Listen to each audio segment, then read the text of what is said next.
A promise to my mother. I never meant to live my life in fear.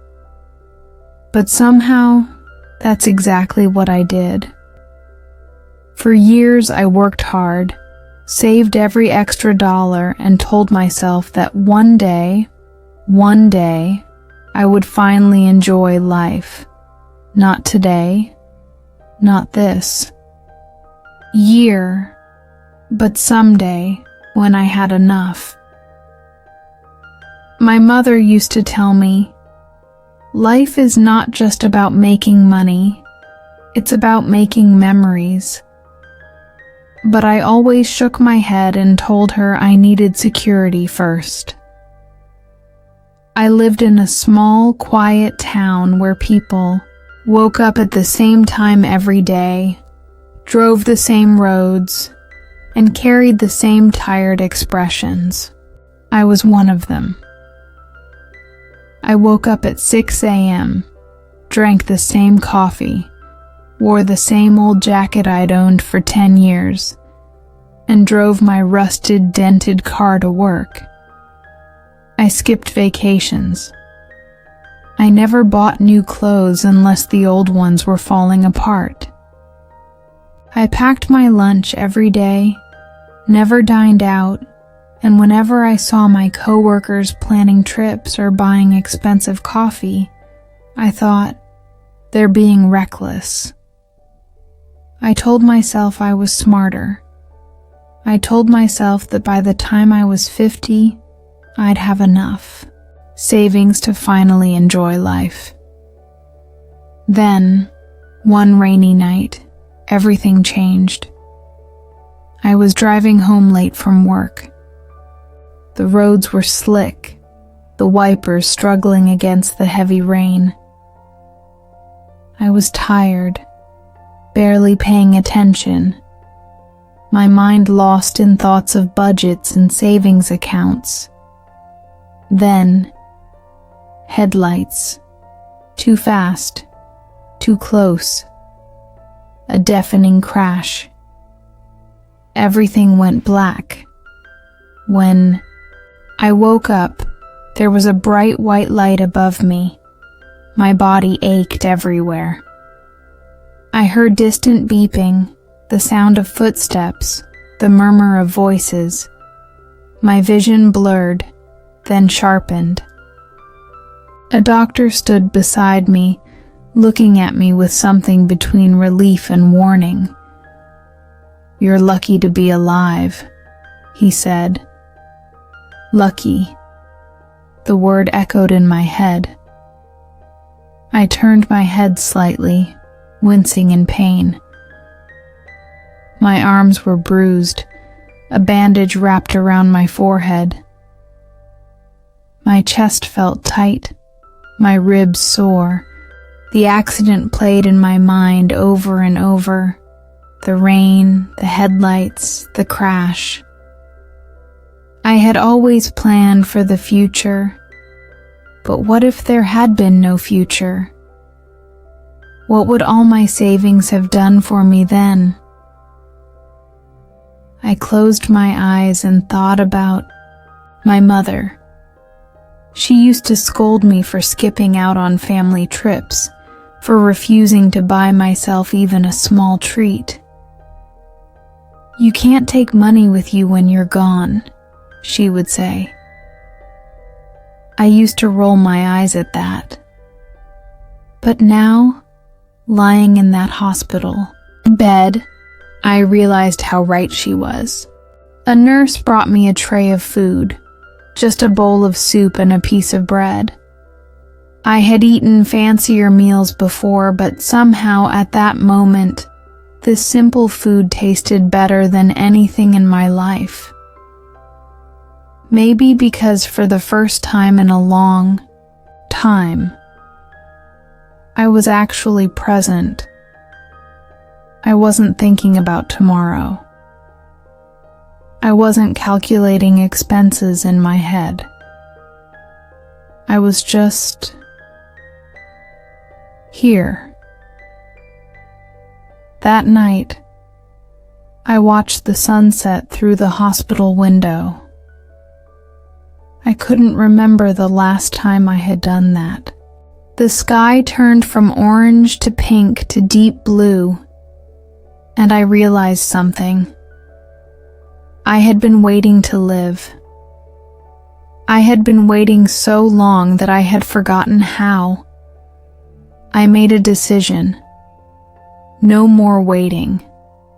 No more one day. I was going to live.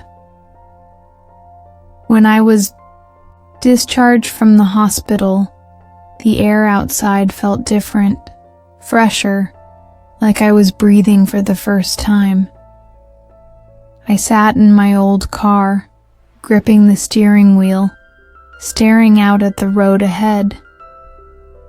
But instead of driving straight home, I pulled out my phone, opened my laptop, and did something I had never done before. I booked a trip. A place I had always dreamed of visiting. A small beach town where the ocean met the sky, where people walked barefoot in the sand, where life felt slower, freer. My hands trembled as I confirmed the ticket. It felt reckless. It felt terrifying. But it also felt like freedom. A week later, I stood at the airport, a single bag slung over my shoulder, my heart pounding. I had never been on a plane before. As the engines roared and the plane lifted off, I looked out the window and smiled. For the first time in my life, I wasn't just saving money, I was saving myself. When the plane landed, I stepped out into a world that felt entirely new. The air smelled different, saltier, fresher. A warm breeze brushed against my skin as I took my first steps outside the airport. The people around me looked relaxed, dressed in bright clothes, laughing easily. It was nothing like my small, structured town.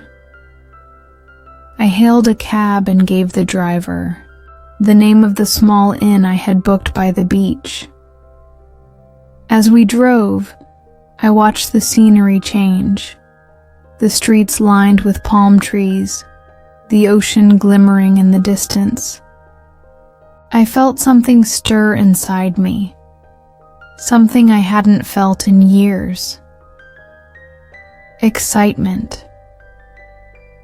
At the inn, the owner greeted me with a friendly smile, handing me an old-fashioned key instead of a card. My room was simple but cozy. The window opened to a view of the ocean, the waves rolling gently against the shore. I dropped my bag and stood there for a long time, just watching. That evening, I walked along the beach, my feet sinking into the warm sand. The sun was beginning to set, painting the sky in brilliant shades of orange and pink. I had spent years ignoring moments like these, too busy thinking about tomorrow. But now, with each step I took, I felt lighter, as if I was finally letting go of the weight I had carried for so long. I stopped at a small beachside cafe and ordered a meal without looking at the price for the first time in my life. The waiter brought out a plate of fresh seafood, and when I took my first bite, I actually closed my eyes to savor it. It wasn't just food, it was an experience. The next day, I tried something I never would have before. I signed up for a boat ride. As the boat cut through the waves, the wind in my hair, the sun warming my face, I laughed. A real, carefree laugh. The kind I hadn't let myself have in years. Later I climbed a small hill overlooking the ocean. I sat at the top, watching the waves crash against the shore, listening to the sound of seagulls calling in the distance. And for the first time in my life, I felt free. I thought about my mother again, her words echoing in my mind. Life is not just about making money. It's about making memories. I had waited too long, but I wouldn't wait anymore. Sitting there,